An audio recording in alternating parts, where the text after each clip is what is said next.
Todos decimos de esta manera: yo abro mi mente, abro mi corazón y abro todo mi ser al Espíritu Santo y su palabra.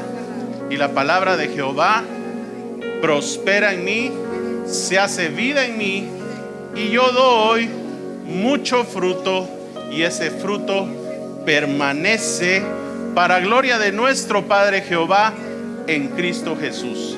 Amén y amén.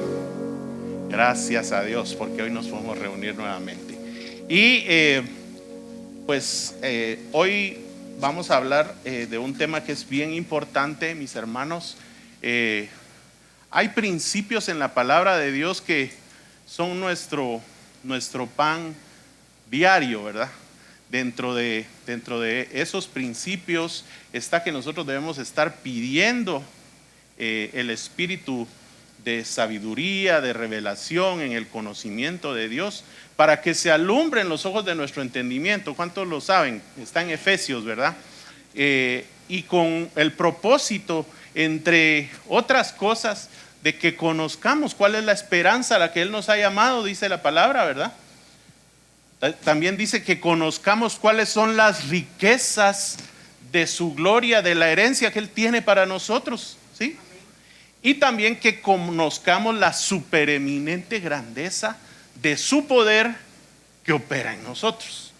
Por eso es que les decía, cuando cantamos Poderoso Dios, debemos de cantarlo con convicción, y con convicción de que ese poder lo hemos recibido nosotros, para que nosotros podamos hacer la obra que Dios quiere que se haga en nuestro corazón. Podamos nosotros hacer esa parte que nos corresponde, que es dejarnos a nosotros ser transformados. Hay otra oración que está en Colosenses, si usted se recuerda, Colosenses, acompáñame ahí a Colosenses capítulo 1, versículo 9. Y todo esto lo estoy hablando porque el día de hoy tenemos que entender, mis hermanos, de que tenemos que aprender cuál es la voluntad de Dios para poder aprender a hacer la voluntad de Dios. Colosenses nos dice: por lo cual también nosotros, desde el día que lo oímos, en versículo 9, ¿sí? No cesamos de orar, dice, por vosotros, y de pedir que seáis llenos del conocimiento de su voluntad, o sea, de la voluntad de Dios, en toda sabiduría e inteligencia espiritual. Pero ¿con qué propósito? Dice, para que andéis como es digno del Señor, o sea, para que nuestro andar, nuestro camino sea un camino alineado a la voluntad de Dios. Y dice, agradándole en todo, llevando fruto en toda buena obra y creciendo en el conocimiento de Dios. Entonces vemos que el conocer la voluntad de Dios, conocer nosotros cuál es la voluntad de Dios, no solamente debe quedarse en un conocimiento teórico, sino que ese conocimiento realmente debemos obtenerlo con el propósito de caminar conforme a esa voluntad. Y caminar en esa voluntad es algo que se aprende, mis hermanos. El Salmo 143:10, si me lo puedes poner, dice que nosotros debemos pedirle al Señor, así como pidió aquí el salmista, Salmo 143:10, y dice, enséñame a hacer tu voluntad. O sea, es Dios el que nos enseña a cómo hacer su voluntad. Entonces necesitamos primero conocer cuál es la voluntad de Dios, y esa la tenemos aquí en su palabra. Y ahorita vamos a leer así en resumen cuál es la voluntad de Dios. Necesitamos conocer cuál es la voluntad de Dios, y después tenemos que decirle, Señor, ahora yo ya conozco tu voluntad, ahora enséñame a hacer tu voluntad. Y ese enséñame a hacer tu voluntad ya es un proceso. Ya no es algo que se da de la noche a la mañana, es un proceso en el que Dios nos va a ir enseñando, y gracias a Dios que nos da cada día y nos da el tiempo para que nosotros podamos ser preparados, podamos ser transformados y podamos recuperar la gloria que un día se perdió en el huerto del Edén. Entonces dice, enséñame a hacer tu voluntad porque tú eres mi Dios. Porque nosotros hemos tomado una elección, hecho una elección de que Jehová sea nuestro Dios y nuestro Padre. Él nos llamó, nos escogió, nos predestinó, pero nosotros hemos decidido que Él sea nuestro Dios. Y después dice que tu buen espíritu, y ahí entra el poder del Espíritu Santo, nos guía a tierra de rectitud. En otra porción de la palabra dice que el Espíritu Santo es el que nos guía a toda verdad. Nos guía a tierra de rectitud, que es esa tierra prometida, esa Jerusalén celestial, la nueva Jerusalén, y en otras palabras nos lleva a hacernos uno con Cristo Jesús.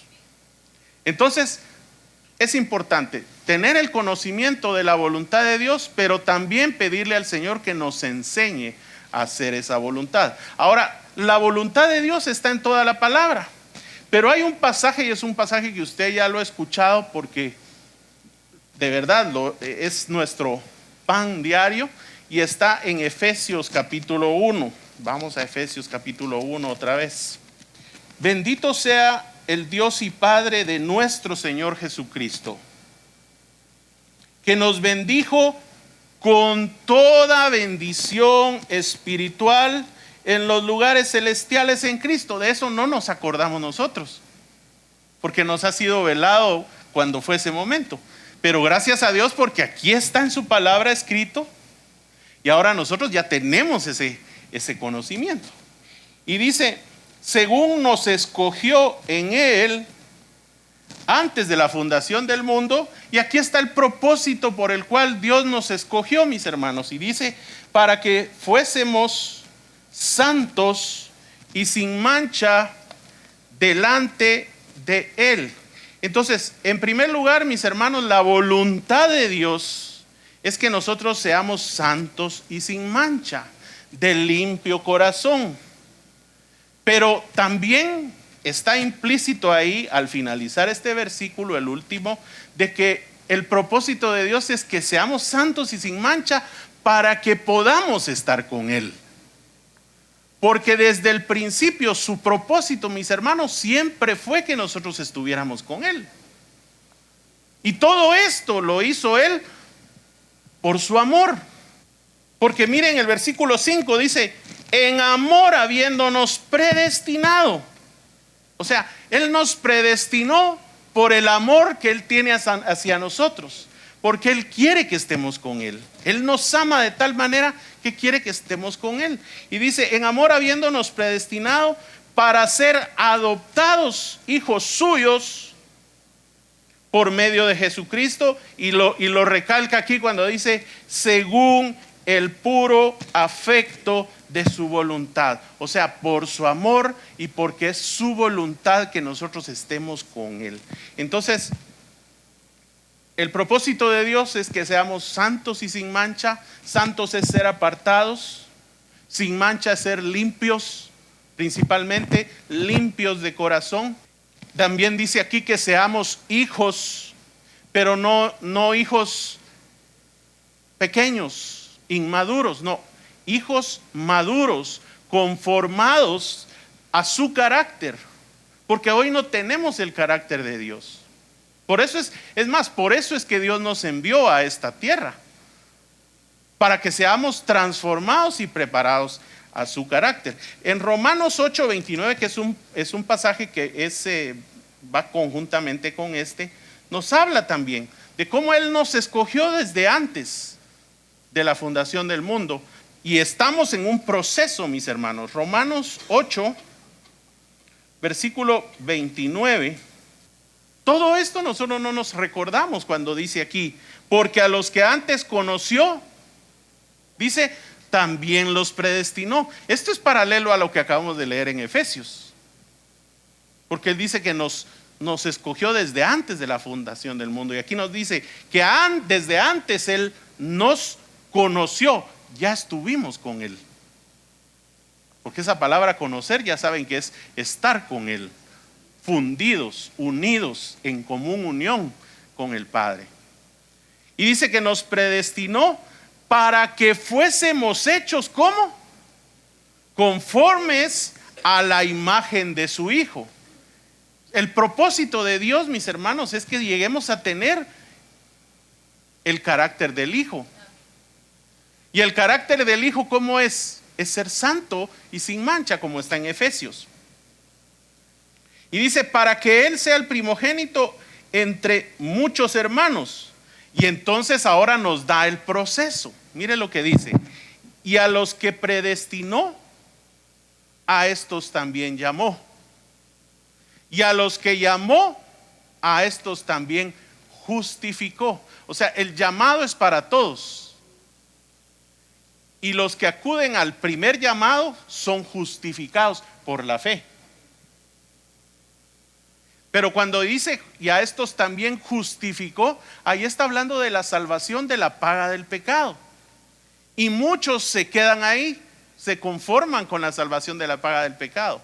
Pero el proceso debe seguir. Y a eso es a lo que Dios nos llama hoy. Y dice, y a los que justificó, a estos también glorificó.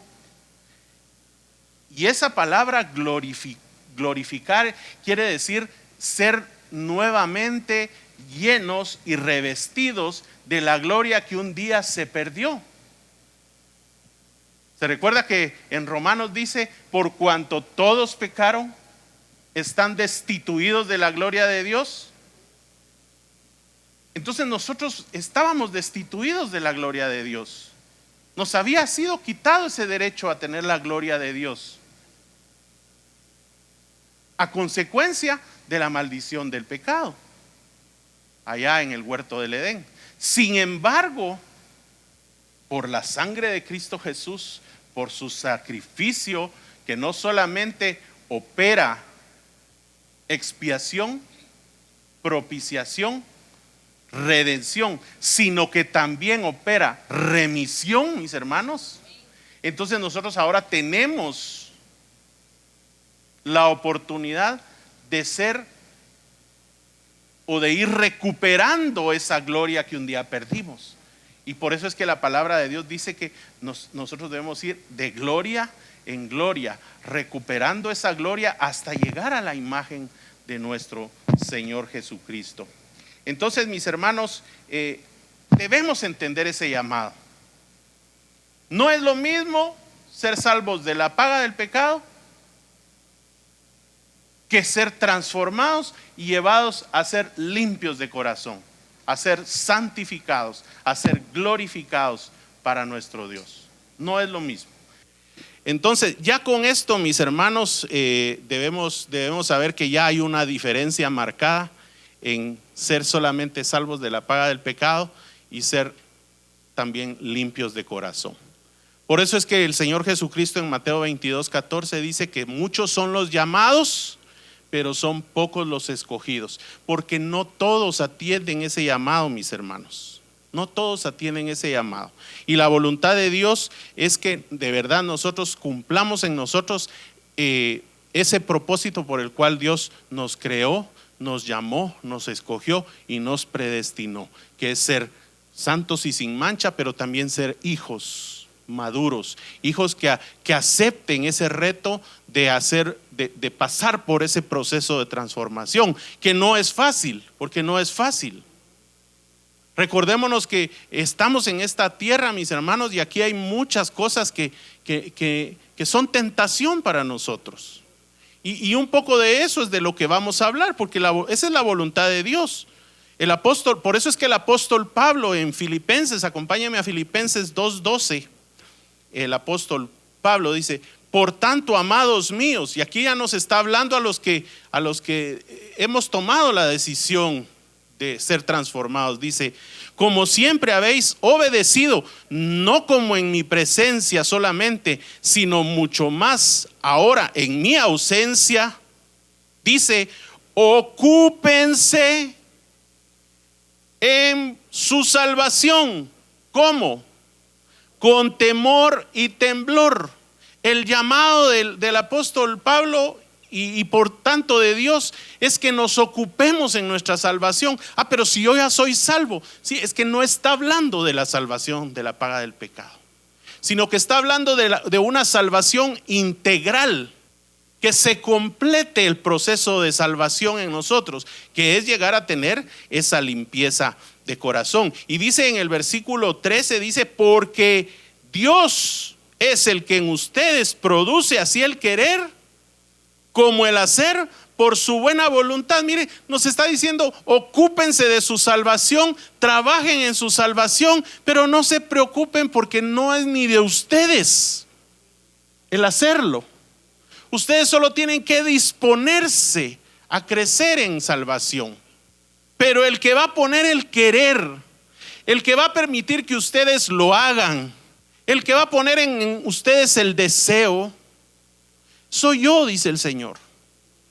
Y entonces el apóstol Pablo aquí nos dice: ocúpense, ocúpense. Y sabe que esa palabra ocúpense significa trabajar. Vaya a verlo usted a la concordancia de Strong. Y ocuparse de la salvación es trabajar, mis hermanos. Debemos estar trabajando en nuestra salvación constantemente, porque el Señor Jesucristo está pronto a volver. Está pronto a volver. Y nos va a encontrar, espero yo, ocupados haciendo lo que Él nos llamó a hacer. Eso espero que suceda. Y por eso es que decimos: no importa qué nivel vayamos, pero si Él nos encuentra ocupados en hacer aquello por lo cual nos creó, nos llamó, nos escogió y nos predestinó, ese día nos vamos a ir con Él. ¿Cuántos lo creen?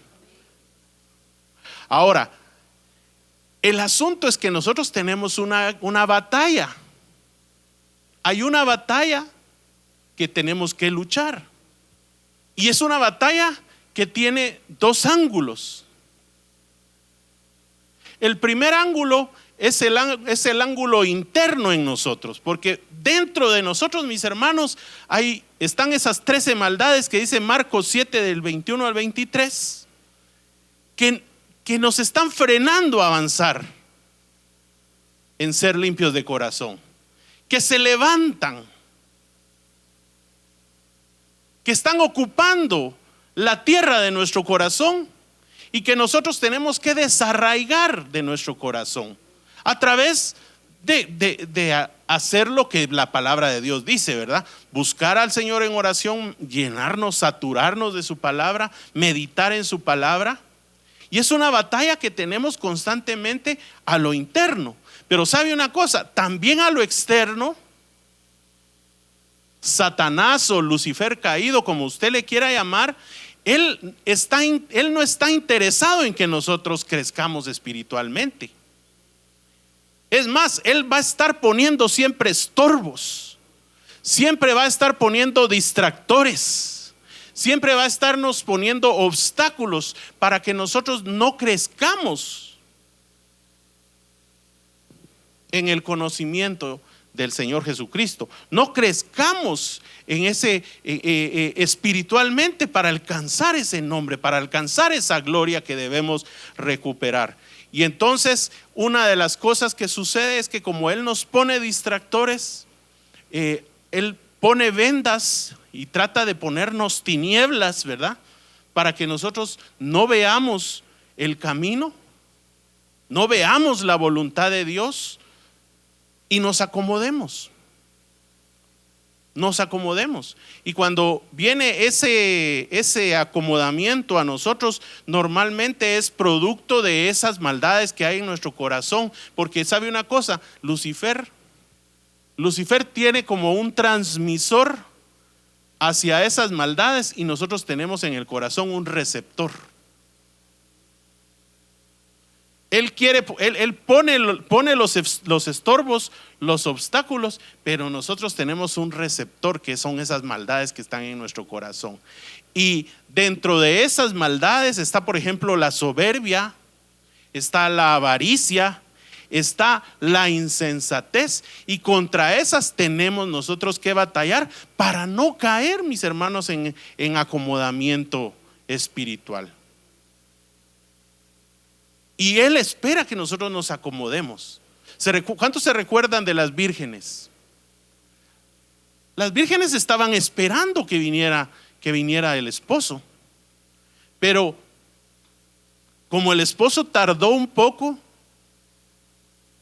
y hoy nosotros vemos que él todavía no ha venido, y tal vez algunos pensarán que él está tardando mucho, entonces las vírgenes se acomodaron y todas se durmieron, dice. Y es que ese es el problema, mis hermanos, que si nos acomodamos, que si nosotros no estamos trabajando, ocupándonos, como dice el apóstol Pablo, nos vamos a acomodar y nos vamos a dormir, porque ese es el proceso. Y sabe algo, cuando ellas se durmieron, hubo unas que todavía alcanzaron. Ahí sí que es la misericordia de Dios. Pero hubo otras que se quedaron. Y yo no quiero que cuando el Señor venga me encuentre a mí desocupado, que me encuentre a mí no haciendo la voluntad de Dios, o incluso que me encuentre haciendo cosas que ante mis ojos sean la voluntad de Dios, que según yo son la voluntad de Dios, pero que no es la voluntad de Dios que yo haga. Yo quiero que cuando Él venga me encuentre en el lugar en el que yo tengo que estar. Y ese debe ser el deseo de todos los que estamos acá. Que cuando Él venga nos encuentre en el lugar que tenemos que estar, haciendo lo que tenemos que hacer. Y entonces que Él pueda decir, como le dijo aquel siervo: buen siervo fiel, en lo poco fuiste fiel.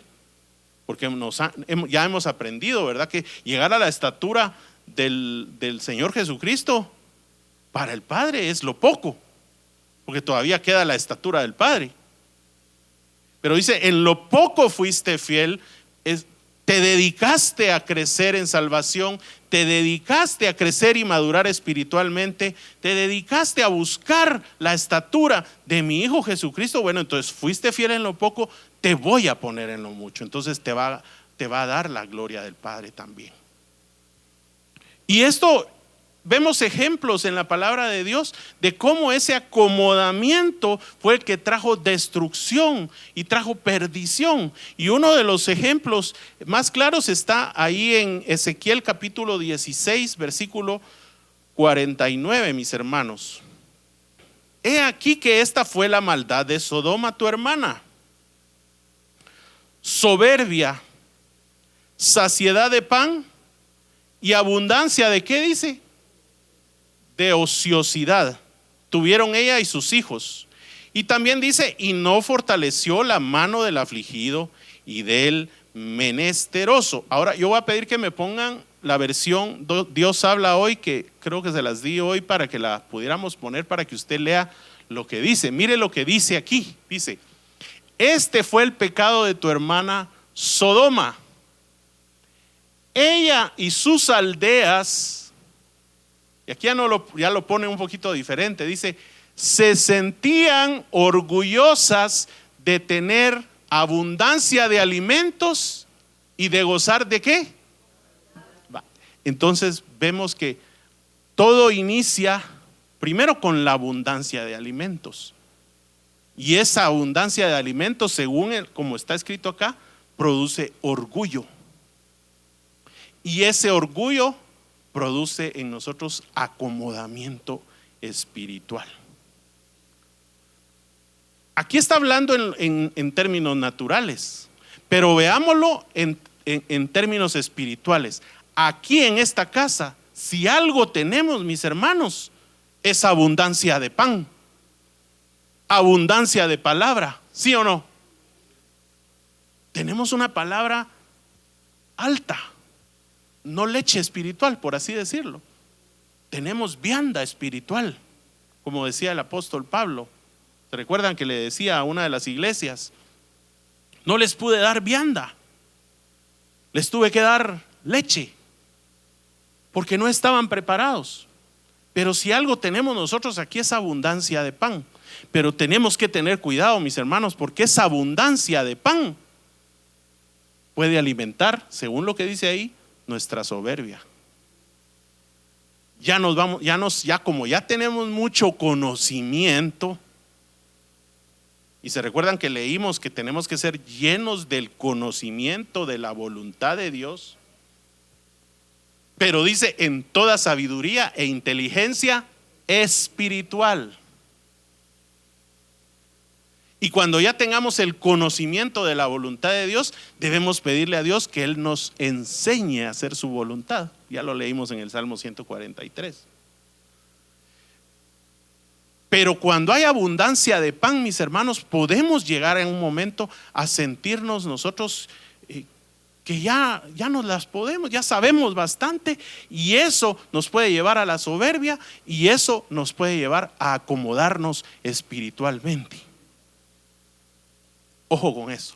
Entonces, aunque ya conozcamos muchos principios de la palabra, nosotros debemos seguir trabajando, esforzándonos en conocer cada día más y más, meditar todos los días en su palabra, buscar a Dios en oración, porque, como se los decía, el diablo está lanzando esas transmisiones a nuestros receptores para ver en qué momento encuentra en nosotros respuesta a eso que él pone. Y miren, un ejemplo de alguien que se acomodó, y a mí me confronta mucho, porque aunque fue en lo natural, trajo una trascendencia natural para él, pero a nosotros, si nosotros cometemos o hacemos malas elecciones en lo espiritual, van a tener trascendencia eterna en nosotros. Es el ejemplo del rey David. El rey David, de verdad, mis hermanos, es un varón conforme al corazón de Dios, dice la palabra, y eso no lo podemos debatir. Alcanzó la gloria de Dios, terminó bien sus días, acabó la carrera, como dice el apóstol Pablo. Sin embargo, hubo momentos en los que él falló. Y tal vez el momento más crucial en el que él falló, y que todos conocemos la historia, está en 2 de Samuel capítulo 11. Pero yo quiero que veamos en esta historia cómo la abundancia de pan, como decía ahí de Sodoma, nos puede llevar a la soberbia, y la soberbia nos puede llevar a acomodarnos. Vamos a leer 5 versículos solo para que tengamos ahí bien el contexto. Después les voy a comentar. Dice: aconteció al año siguiente, en el tiempo, dice, que salen los reyes a la guerra, que David envió a Joab y con él a sus siervos y a todo Israel, y destruyeron a los amonitas y sitiaron a Rabá. Pero David se quedó en Jerusalén. Entonces, número 1, versículo 1, mire lo que dice. Dice que era el tiempo en que todos los reyes salían a la guerra. Quiero hacer notar que David ya tenía una estatura, mis hermanos. David tenía una estatura cuando se dio toda esta situación. Si lo llevamos a lo espiritual, mire, David era rey. Y en un sentido era sacerdote, porque Dios le permitió a David hacer algunas cosas que solo les estaban permitidos a los sacerdotes, que eran descendientes de la tribu de Leví, y David era descendiente de la tribu de Judá. Pero Dios le permitió a David hacer algunas cosas de sacerdote. Entonces podemos decir que él ya tenía una estatura en lo natural de rey y sacerdote. ¿Y en dónde está la estatura de reyes y sacerdotes? En el tabernáculo de Moisés, en el lugar santo. En el lugar santo es donde están los reyes y sacerdotes, porque en el lugar santísimo está la esposa del Cordero. Pero los reyes y sacerdotes están a nivel del lugar santo. Entonces, mire, David ya tenía una estatura espiritual. Y si nos vamos a verlo a nivel espiritual, ¿Qué hay en el lugar santo? Bueno, David ya tenía una estatura en oración, en intercesión, ya tenía un conocimiento de la palabra en el candelero. Una de las cosas que le había permitido Dios cuando estaba con sus hombres era comer de los panes de la mesa, ¿se recuerdan? Eso solo los sacerdotes lo podían hacer, pero a David le fue permitido. Entonces David tenía una estatura, mis hermanos.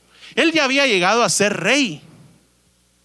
Ya el arca estaba en Jerusalén cuando se dio esto.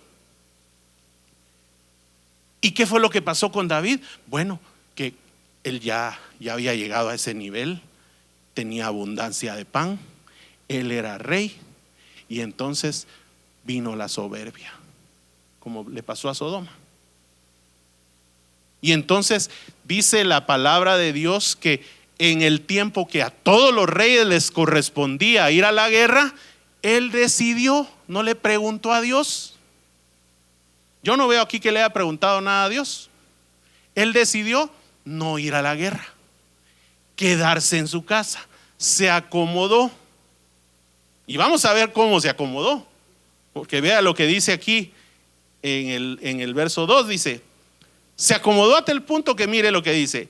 Y sucedió un día, ¿a qué horas dice que era? Al caer la tarde. Al caer, ya era en la tarde, no era de noche.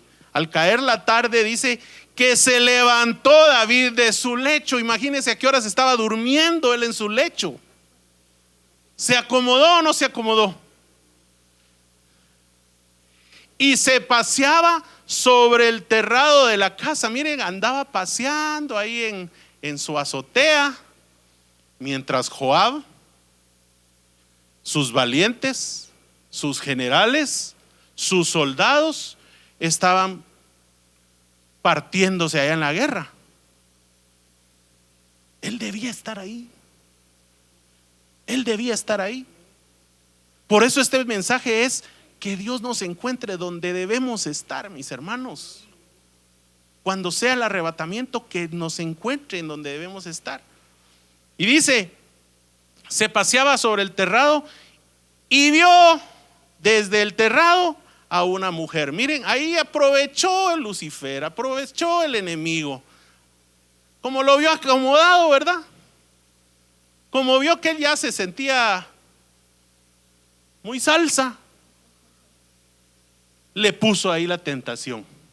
Y ese es el peligro de estar acomodados, de no estar orando, de no estar meditando en la palabra constantemente.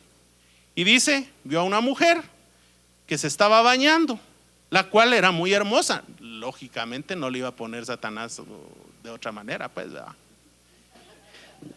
Y entonces dice: envió David a preguntar por aquella mujer, y le dijeron: aquella es Betsabé, hija de Eliam, mujer de Urías Heteo, uno de sus valientes.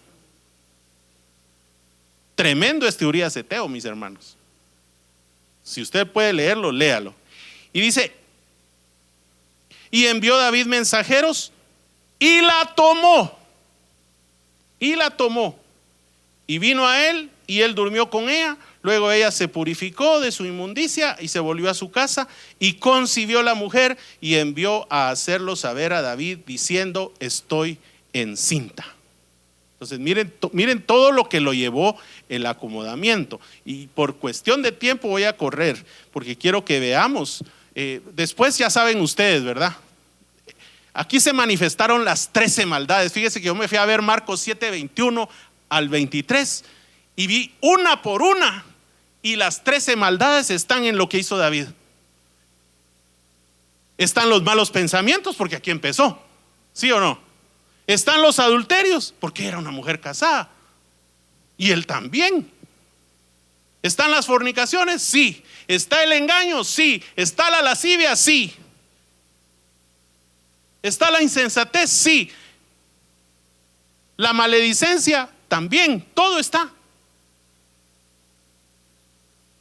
Analicémoslo y van a ver que ahí se manifestaron todas las maldades, y esas maldades lo que hicieron fue llegar a ese pecado. Fue una elección, mis hermanos, que él hizo. Y déjeme decirle una cosa: esa elección que él tomó ese día que estaba acomodado, le cambió el futuro a David. Le cambió el futuro a David. Más adelante llega el profeta Natán y le da una parábola, más o menos. Y David lanza la sentencia que a él mismo le correspondía, que era la muerte. ¿Sabe una cosa? Ahí se debió haber acabado el reinado del rey David. Porque lo que a él le correspondía ahí era morir. Se recuerda que en la ley estaba que el que cometía adulterio debía ser apedreado y no había excepción para el rey. Y tanto él como la mujer debieron haber sido apedreados, no como allá en Mateo, donde solo a la mujer fueron a agarrar. Y veamos en el versículo, en el capítulo 12, del 9 al 14. Aquí viene la sentencia de Dios. Dice: ¿por qué pues tuviste en poco la palabra de Jehová, haciendo lo malo delante de sus ojos? A Urías Heteo heriste a espada, y tomaste por mujer a su mujer, y a él lo mataste con la espada de los hijos de Amón. Por lo cual, mire, aquí viene la sentencia: ahora no se apartará jamás de tu casa la espada, por cuanto me menospreciaste y tomaste la mujer de Urías Heteo para que fuese tu mujer. Así ha dicho Jehová: he aquí, yo haré levantar el mal sobre ti desde tu misma casa, y tomaré a tus mujeres delante de tus ojos y las daré a tu prójimo, el cual yacerá con tus mujeres a la vista del sol. Porque tú lo hiciste en secreto, mas yo haré esto delante de todo Israel y a pleno sol. Entonces dijo David a Natán: pequé contra Jehová. Y mire, aquí es donde vino el arrepentimiento, y por esto es que David se le permitió seguir vivo, porque aquí la sentencia de muerte ya estaba dada. Dice: pequé contra Jehová. Y Natán le dijo a David: también Jehová ha remitido tu pecado. Operó la remisión de los pecados. No morirás, le dijo, mas por cuanto con este asunto hiciste blasfemar a los enemigos de Jehová. Y ahí, miren, tenemos que tener mucho cuidado que nuestras actitudes no hagan blasfemar a otras personas. El hijo que te ha nacido ciertamente morirá. Entonces, mis hermanos, David, gracias a Dios, no murió. Y quedó como un ejemplo para nosotros de alguien que tal vez comenzó mal, pero terminó bien. Y eso nos da esperanza a nosotros, porque no es cómo se empieza, sino cómo se termina. Eso ya lo hemos aprendido. Entonces hay esperanza para nosotros. No importa lo que hagamos, lo que hayamos hecho antes. Dios quiere restaurarnos, quiere levantarnos. Pero lo importante es que nosotros trabajemos a partir de ahora, que no nos encuentre Dios ociosos. Yo creo que cuando algún día lleguemos allá a la presencia de Dios, pues yo estoy leyendo lo que dice la palabra acerca de David, y voy a preguntarle a David qué sintió en ese momento cuando Dios le dijo: no morirás. Me imagino que ha habido una gratitud especial en David. Pero sí cambió la vida de David a partir de ahí, porque su casa ya no fue la misma. Su casa ya no fue una casa de bendición. A partir de ahí se levantaron muchas cosas en su familia. Y todo lo que él sembró, mis hermanos, lo cosechó con sus hijos. Uno de sus hijos violó a una de sus hijas. El otro mató a ese violador. Y así entre sus hijos siempre hubo guerra. Y hasta de sus mismos hijos se levantaron en contra de él. Él ya no tuvo paz en lo natural. Pero para nosotros todo esto tiene trascendencia espiritual. Y es por eso, mis hermanos, que el Señor Jesucristo en Juan capítulo 6 nos da un mandamiento. Mire lo que dice el mandamiento. Dice: trabajen, no estén ociosos. ¿O no lo dice ahí? Hasta le ponen una coma ahí para resaltar lo que dijo. Trabajen, pero no por la comida que perece, no por las cosas de este mundo, no por las riquezas de este mundo, no por la comida que perece, dice, sino por la comida que a vida eterna permanece. Y eso me recuerda cuando Jesús dijo: mi comida y mi bebida es hacer la voluntad del que me envió. A esa comida se refiere. La comida que a vida eterna permanece es la voluntad de Dios, hacer la voluntad de Dios. En eso debemos enfocarnos. Y dice que a vida eterna permanece, la cual el Hijo del Hombre les dará, porque a este señaló Dios el Padre. Que el Señor nos encuentre trabajando. ¿Usted cree que el Señor Jesucristo nos está viendo?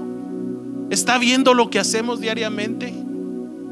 ¿Que conoce lo que hacemos y lo que no hacemos? ¿Lo que dejamos de hacer? Lea conmigo Apocalipsis capítulo 2. Aquí la palabra es la que nos está hablando. Versículo 2. Aquí le habla a una de las iglesias, pero esto tomémoslo para nosotros. Mire lo que dice el Señor Jesucristo. Dice: yo conozco tus obras. Él sabe cuáles son nuestras obras, mis hermanos. Dice: y tu arduo trabajo.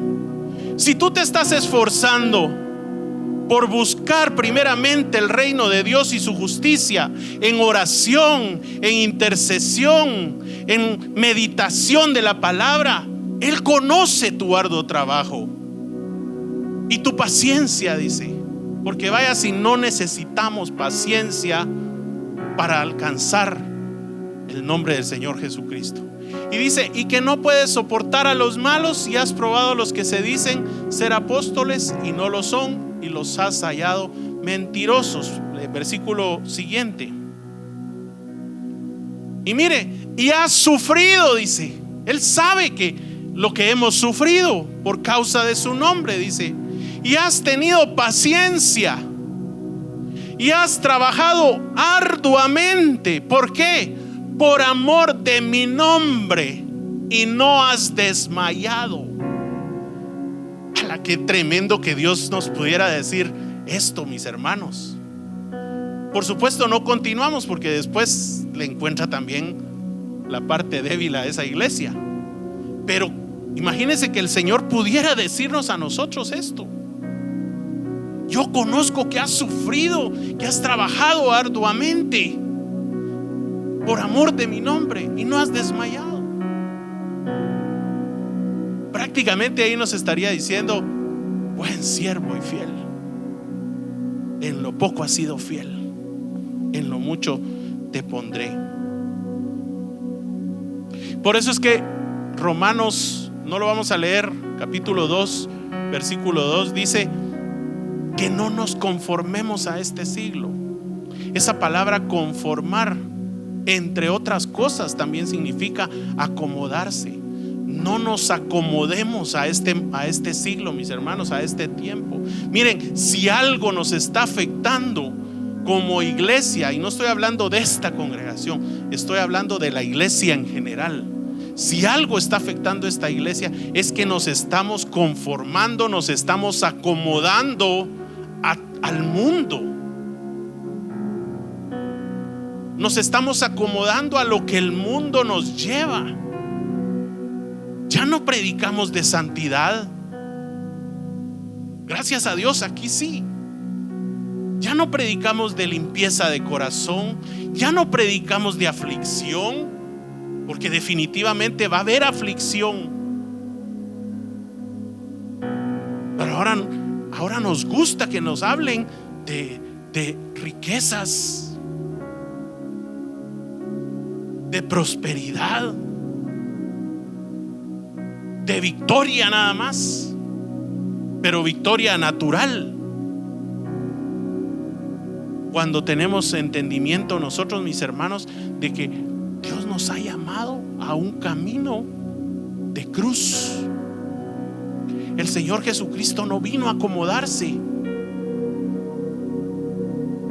Él es el mejor ejemplo, mis hermanos. David no es el mejor ejemplo. El mejor ejemplo es nuestro Señor Jesucristo, que Él no vino a acomodarse.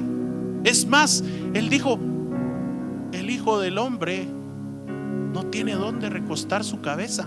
Yo no vine aquí para acomodarme, para estar recostado. Yo vine con un propósito, a cumplir el propósito de la voluntad de Dios. Veamos este último versículo, Gálatas 1:4. Desde el 3 leamos. Dice: gracia y paz sean dadas a ustedes de Dios el Padre. ¿Y de quién?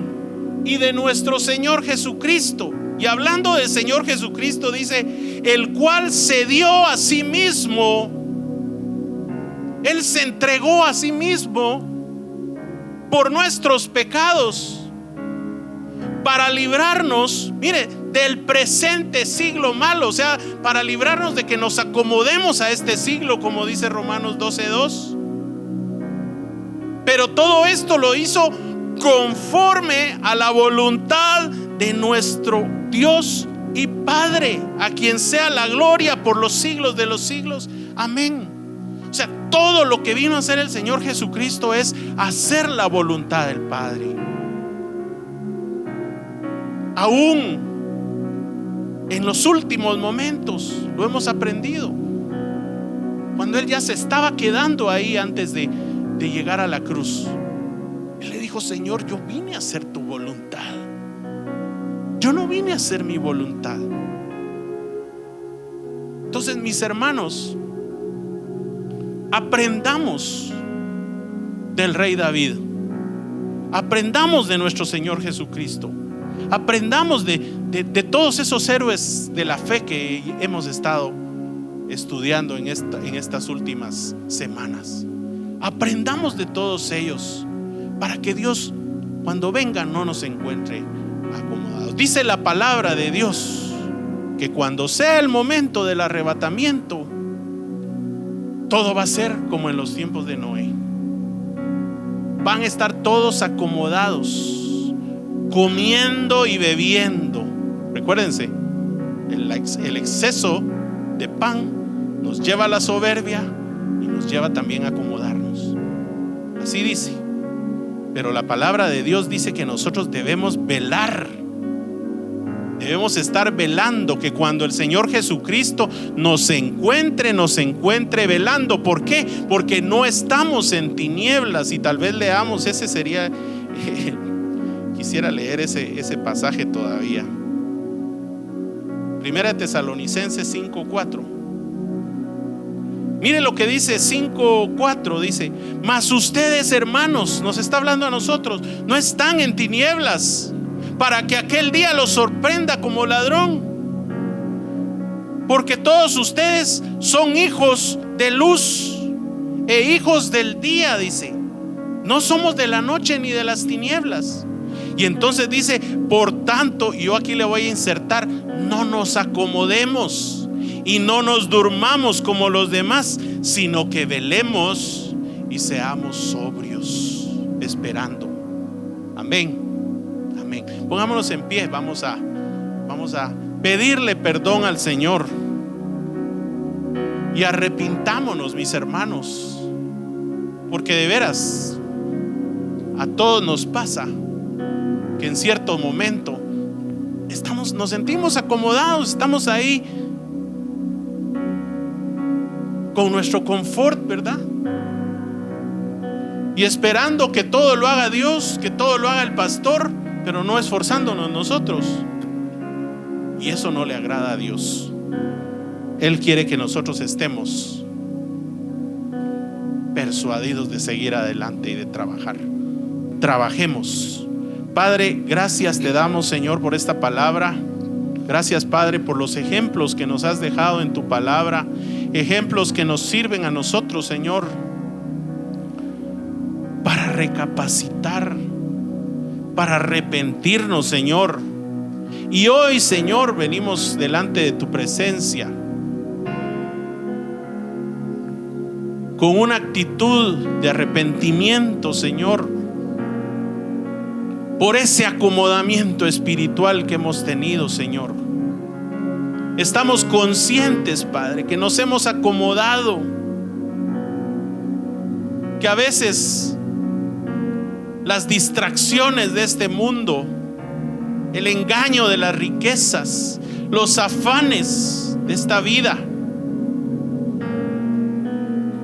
las codicias de otras cosas, como dice tu palabra, Señor, nos han hecho que nos acomodemos, Padre Santo. Pero hoy te pedimos perdón, Padre. No queremos que tú nos encuentres así.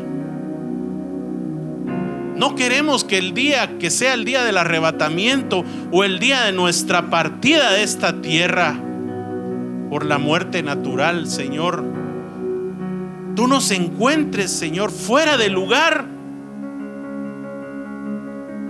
y no haciendo, Señor, aquello por lo cual tú nos has llamado y escogido, Padre.